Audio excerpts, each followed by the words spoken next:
ভাবুন তো, এল ক্লাসিকোর মতো ম্যাচের আগে লামিন ইয়ামাল কোনো স্টোরি দেয়নি, কোনো হাইপও না, আর ফলাফল সুপার কাপ ফাইনালে রিয়াল মাদ্রিদকে হারিয়ে টানা দ্বিতীয়বার ট্রফি জিতে নিল বার্সেলোনা।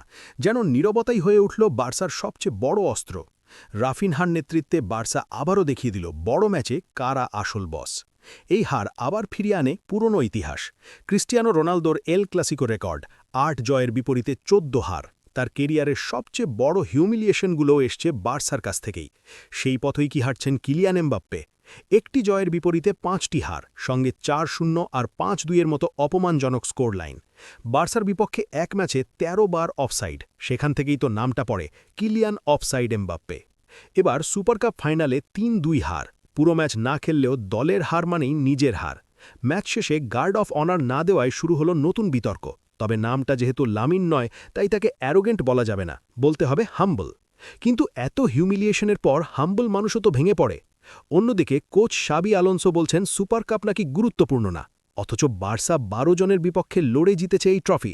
রাফিনহা কথা রেখেছেন, ইনজুরি থেকে ফেরার পর বার্সা আর হারেনি। তাহলে বলুন তো, এই এল ক্লাসিকো কার জন্য ছিল বেশি লজ্জার, আর কার জন্য ইতিহাস?